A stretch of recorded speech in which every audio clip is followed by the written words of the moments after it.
He only wanted to protect his small farm. But one mistake changed his life forever. Ethan, a quiet human living on the edge of the alien forest, set a simple trap one night. He expected to catch a wild creature, maybe even save his crops from being eaten. But at dawn, when he heard the sound of struggling, what he saw froze his blood. Inside the trap was not an animal. It was a young alien woman, her strange glowing skin trembling in fear, her wide eyes filled with terror. She whispered in a broken voice, "Please, don't hurt me." In that moment, Ethan's heart pounded. He didn't know if she was dangerous or if she needed saving. And what he did next would shock her forever. Ethan lived on the edge of the forest, far from the noise of the big cities. His small home stood quietly between tall trees and empty fields. Life was simple but never easy. Strange animals often came at night and ruined his crops. To protect his food, Ethan set small traps near the forest line. They were never meant to hurt, only to hold creatures long enough for him to set them free. Somewhere far away, that night, the air was heavy and still. The forest was darker than usual, and the wind carried faint sounds Ethan could not explain. He checked his traps one last time before going to bed, whispering to himself, "Maybe this time I'll finally catch that thief eating my garden." He laughed softly, not knowing that tonight would be different. Morning came with golden light slipping through his window. Ethan stretched, grabbed his boots, and stepped outside. The fresh air was calm, but his ears quickly caught something unusual. A soft, struggling sound echoed from the trees. His heart beat a little faster. Something was caught. He walked carefully, expecting to find a small creature. But when he reached the trap, his steps froze. Inside the trap was not an animal at all. It was a woman. Her form was human-like, but not fully. Her skin had a faint glow, as if touched by silver light. Her hair fell loosely around her face, shining in a color Ethan had never seen before. Her eyes, large and bright, locked on him with fear. She pulled against the trap, but every movement made her wince. Ethan stood still, unable to breathe. This was no ordinary stranger. She was alien. The woman gasped when she saw him. Her lips trembled as she tried to speak in broken words.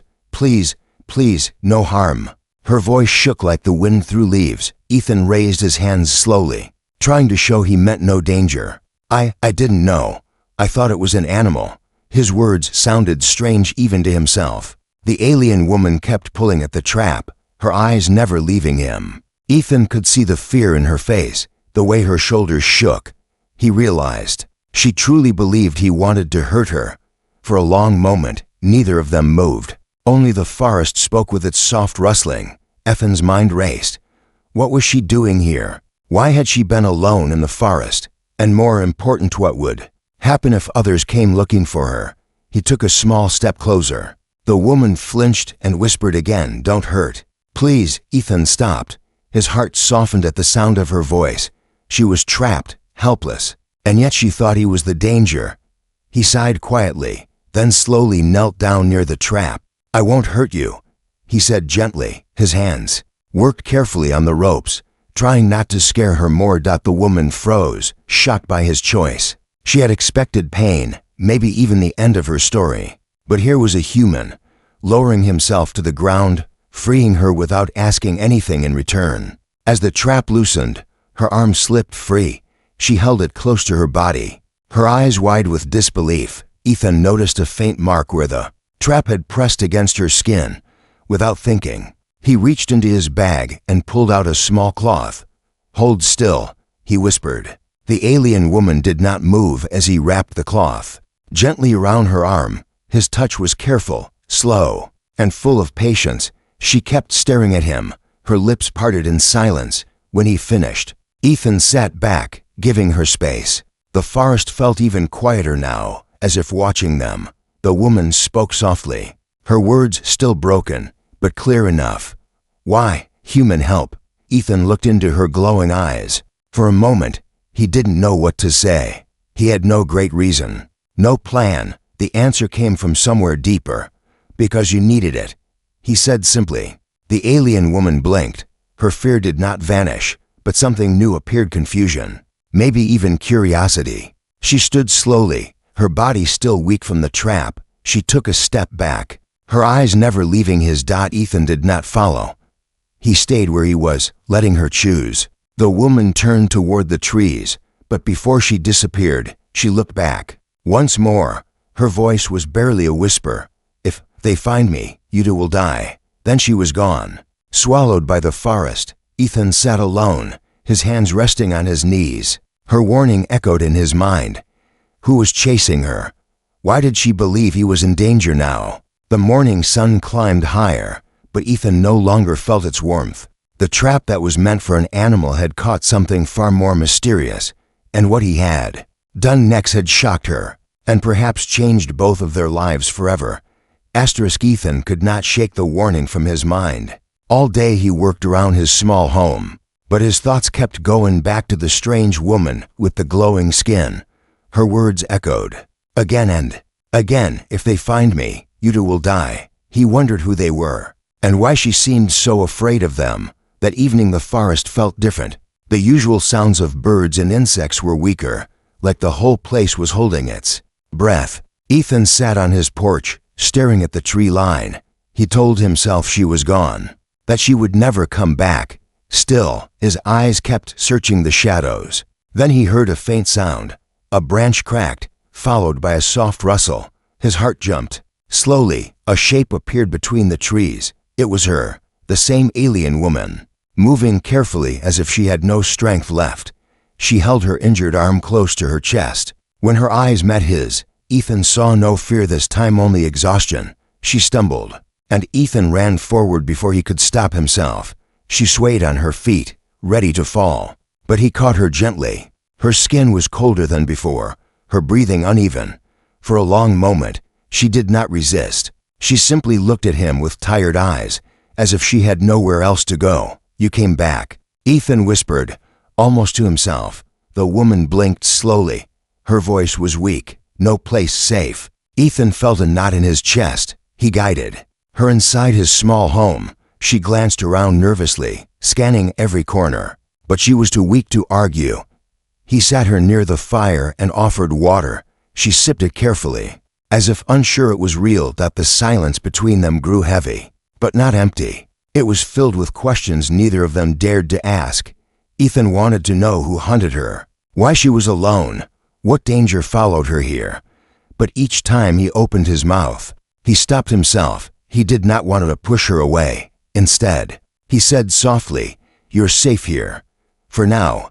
She studied his face as if testing his words. Her glowing eyes held a mixture of doubt and something else he could not name. After a long pause, she spoke in her broken voice, each word heavy with fear. "They chase me, my own people." Ethan frowned, trying to understand. "Your people? Why?" Her eyes lowered. "Different, not like them. They want me gone." Ethan's chest tightened. He thought about how alone she must feel, hunted by the ones who should have protected her. She looked fragile, but inside her voice there was strength too, the kind that comes from surviving. The woman touched the bandage on her arm, the one Ethan had wrapped earlier. She traced it lightly, as if trying to understand why he had done it. Then she looked at him again. "Human strange. You help, but no reason." Ethan gave a small smile. "Maybe that's the reason." She tilted her head, confused but thoughtful. For the first time, the fear in her eyes softened just a little. The night grew colder outside, but inside the small home, the fire warmed the silence. The woman closed her eyes for a moment, almost falling asleep where she sat. Ethan covered her shoulders with a blanket. She whispered, barely awake, "You risk much. If they find me, danger will come." Ethan listened, his mind heavy with the truth of her words. He knew keeping her here might bring trouble he could not handle. And yet, as he looked at her resting by the fire, he also knew one thing. He could not let her face that danger alone. The forest outside stayed quiet, but the weight of her warning pressed on him. This was only the beginning, and Ethan felt it deep in his bones. The night passed slowly, filled with uneasy silence.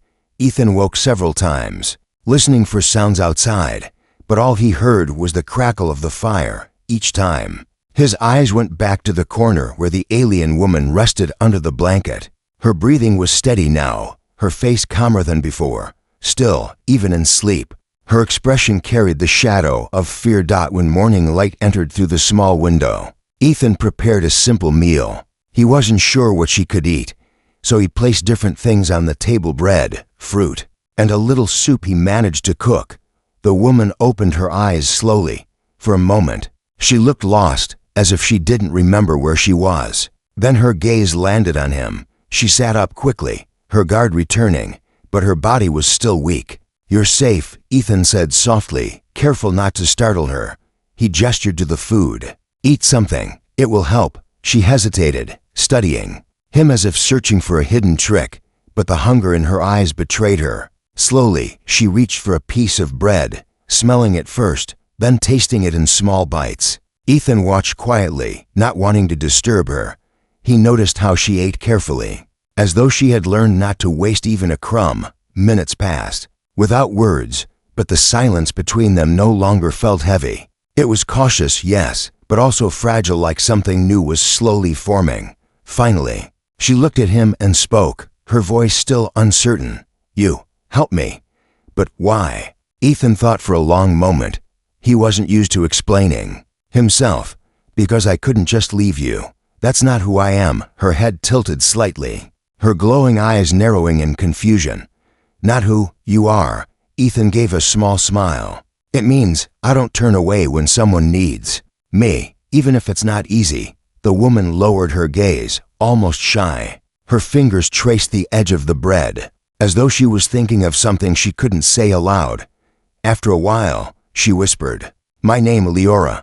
Ethan repeated it carefully, "Leora." The sound felt strange, but gentle. She nodded once, as if testing whether she could trust him with that truth.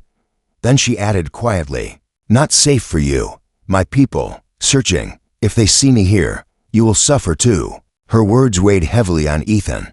He wanted to ask questions, but he could see how hard it was for her to speak at all. Instead, he only said, "Then we'll be careful." For the first time, her eyes softened. She didn't smile, not fully, but something in her expression shifted. The rest of the day passed slowly. Ethan tried to work outside, fixing his fence and tending to his small garden, but his mind was restless. Each sound from the forest made him look up, expecting danger. Each time he glanced toward his home, he thought of Leora sitting quietly by the fire, watching a world that wasn't hers. When evening came, Ethan found her standing near the door, looking out at the sky. The setting sun reflected in her silver glow, making her look almost unreal. She didn't turn when she spoke. "They will come. I can feel it." Ethan stepped closer, careful not to frighten her. "Then you shouldn't face them alone." She turned at last, her eyes locking on his. There was no anger in her face, only sadness. "Why risk yourself? You don't know me." Ethan didn't have an answer ready. He only knew that something deep inside told him not to let her go. She was different, fragile yet strong, and her presence had already changed the quiet rhythm of his life. "You're right," he admitted.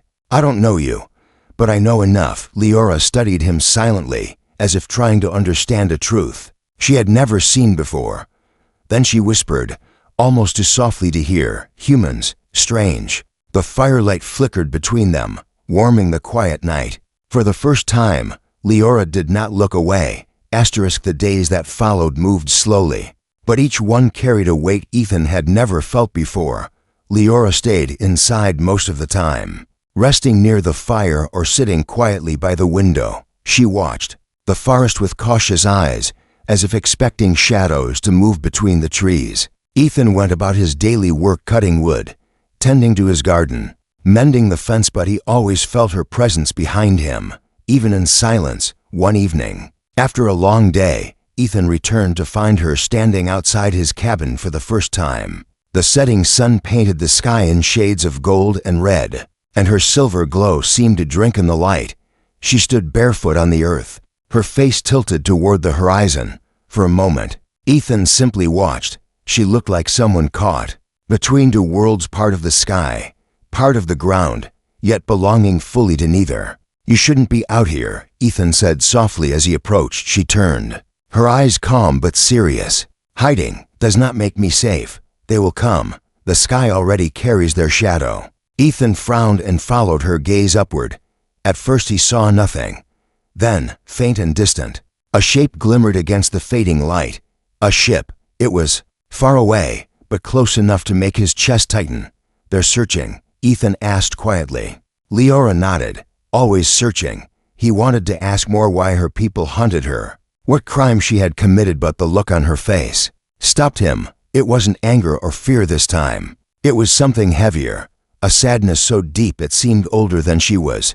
They went back inside, and Ethan lit the fire. The warmth filled the small room, pushing away the growing chill. Leora sat down slowly, her hands folded in her lap. She was silent for a long time before speaking. "My people," she began, her voice low. "Do not forgive difference. I was born with light in me. They feared it, called me broken, called me wrong." She touched the faint glow along her skin as if ashamed of it. "So they cast me out. But casting out was not enough.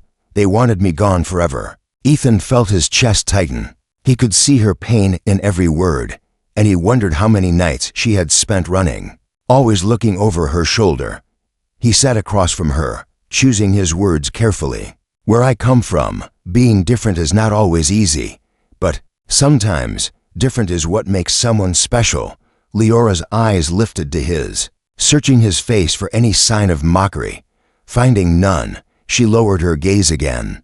Her lips parted slightly, as if she wanted to respond, but no words came. Instead, she pulled the blanket tighter around herself and stared at the fire. Hours passed in quiet. The only sounds were the crackling of wood and the soft night wind outside. At last, Leora spoke again, her tone softer. "You gave me food. You gave me shelter. You even healed my wound. My own people would not do this. Why would you?" Ethan looked into the fire, the flames reflecting in his eyes. He thought of the lonely life he had lived before she stumbled into it. The long nights without company, the silence that never truly went away. And now, sitting across from him, was someone who had trusted him enough to return even with fear in her heart. "I don't have all the answers," he admitted. "But I know this. You don't deserve to be hunted for what you are. No one does." For the first time, Leora's expression softened, almost like the beginning of a smile, though faint and unsure. "Humans," she whispered, "always surprising." That night, Ethan gave her the small bed and took the chair by the fire for himself. He barely slept, his mind turning over her words. Above them, hidden by clouds, ships crossed the sky in slow patterns. Leora's people were closer than ever. But when Ethan looked at her sleeping peacefully for the first time since she arrived, he made a silent promise. He would not let her be taken. Not while she had chosen to trust him. The fire burned low. Shadows stretched across the room, and outside the forest held its breath. The night was calm, but Ethan knew the calm would not last. Ethan had not expected the alien woman to change so quickly. At first, she was distant, careful with every word she spoke. But now, her eyes followed him whenever he moved, and sometimes he caught her staring at him with an expression he couldn't read. It wasn't anger anymore, it was something softer, something she seemed afraid to admit. That night, as they sat beside the small campfire Ethan had built, the silence between them was filled only with the sound of crackling flames. The alien woman finally spoke, her voice low but steady. "Human, do you even realize what you did when you trapped me? Do you know what it means now?" Ethan looked at her, confused. "I didn't mean to. It was an accident. I thought I was catching something else." Her lips curved in a faint smile, one that looked almost sad.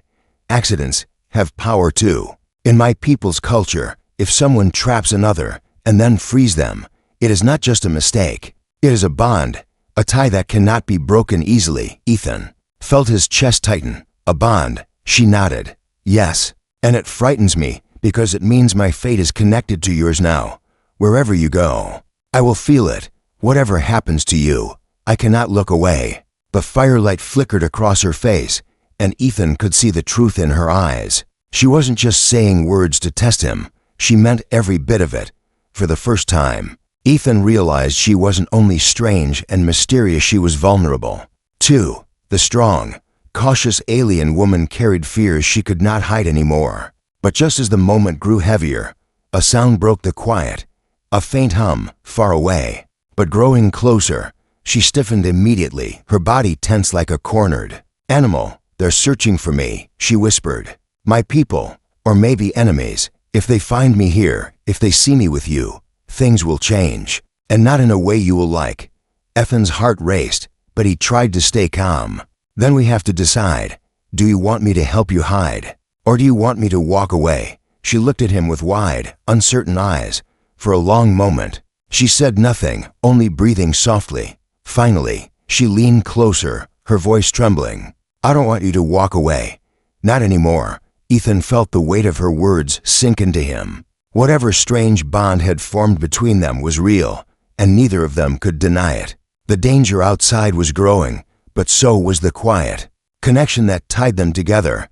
The hum in the distance grew louder, flashing lights appearing briefly in the sky before vanishing again. She gripped Ethan's arm without realizing it, and he felt her hand shake against his sleeve. "It begins now," she said, almost to herself. "Everything is changing." Ethan looked at her, then at the dark sky above. He didn't know what was coming next, but he knew one thing: he couldn't let her face it alone. The night was quiet around Daniel's cabin, but neither he nor the alien woman could rest. She sat near the window, looking at the stars with unreadable eyes, while Daniel pretended to sleep on the couch. He wasn't sure how things had gone this far. A few days ago, she had been caught in his trap by mistake, and now she was sitting in his home, speaking in soft words that carried more weight than anything he had heard before. Her name still felt strange on his tongue. When she whispered it to him, it was as though the sound came from another world entirely. Daniel noticed how she seemed less like a stranger now and more like someone important, not just because she came from a different place, but because of how she trusted him when she had no reason to. That night, she finally spoke without turning from the window. "Do you know what happens to me if they find me?" Her voice was calm, but he heard the tremble hidden beneath. Daniel hesitated. "I can guess, but I don't want to." She turned to face him, her eyes shimmering in the dim light. "Then you should know why I am afraid. They will not forgive me for being here. And you have already chosen to stand beside me. That means they will come for you too." The words settled heavy in the room. Daniel realized there was no way back. From the moment he set her free from that trap, he had tied his future to hers. The following day, they heard it, the low hum in the air, like a vibration carried by the wind. She froze immediately, her sharp ears catching it before Daniel did. "They are searching," she whispered. Daniel felt his chest tighten. "Then we need to move." But she shook her head. "You do not understand. They are not only searching for me, they are listening for you. Humans are not meant to be part of this, and yet you are now." As she spoke, Daniel realized something else. She wasn't just running. She was hiding something larger than herself, something that made her both valuable and hunted. He wanted to ask, but the look on her face stopped him. Her silence told him the answer was too heavy to give yet. The hours that followed were filled with unease. The alien woman seemed restless, moving about the cabin as though each corner carried a shadow. Finally, she sat across from Daniel and leaned forward. "Do you know why I did not escape after you freed me?" she asked. Daniel shook his head. "Why?" "Because you did something no one else has ever done. You saw me not as a threat, not as a stranger, but as someone worth helping." Her voice softened, her eyes lowering. "I stayed because I needed to believe such kindness still existed." Daniel didn't know how to reply. A warmth grew in his chest, but so did the weight of responsibility. He had thought this was a mistake, a simple accident, but now it had become something else, something that could change both of their lives forever. That night, when the strange hum returned, louder than before, the woman didn't run. Instead, she stood beside Daniel and placed her hand over his. "If they find me, you will see a side of me that I never wanted you to see. Promise me, no matter what happens, you will remember this moment, this choice." Her words lingered in the silence, heavier than any warning. Daniel knew this was not just about survival anymore. This was about trust, about standing with someone against forces larger than either of them. As the lights of the sky grew brighter, descending slowly toward the forest, Daniel realized his ordinary life was already gone. What waited for him now was uncertain, but one thing was clear: he was no longer standing alone.